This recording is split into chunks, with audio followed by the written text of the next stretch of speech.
அனைவருக்கும் வணக்கம். இது உங்கள் வாகை டிவி. கல்வி தகமைகளை நாடாளுமன்றத்தில் சமர்ப்பித்த சஜித். எதிர்க்கட்சி தலைவர் சஜித் பிரேமதாச தனது கல்வி தகமைகளை இன்று நாடாளுமன்றத்தில் சமர்ப்பித்துள்ளார். நேற்றைய நாடாளுமன்ற அமர்வின் போது எதிர்க்கட்சி தலைவர் சஜித் தகமைகள் குறித்து எழுப்பப்பட்ட கேள்விகளுக்கு பதிலளிக்கும் வகையிலே இதனை சமர்ப்பித்துள்ளார். அதன்படி கல்வியை புனித பிரிட்டிஷ் கன்வென்ட்டிலும் தரம் 1 முதல் 5 வரையான கல்வியை புனித தோமஸ் ஆரம்ப பாடசாலையிலும் கற்றதாக சபையில் எதிர்க்கட்சி தலைவர் கூறியுள்ளார்.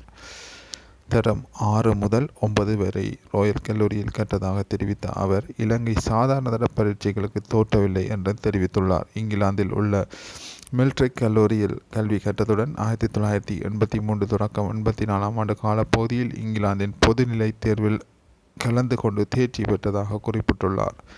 இதனை அடுத்து லண்டன் பல்கலைக்கழகத்தில் இளமானி பட்ட படிப்பை நிறைவு செய்து 1990 ஆண்டு நிறைவு செய்துள்ளார்.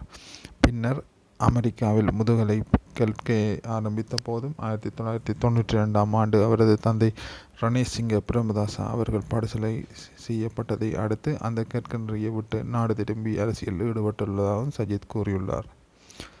இவ்வாறான மேலதிக செய்திகளை அறிந்து கொள்வதற்கு எங்கள் வாகையுடன் இணைந்திருங்கள்.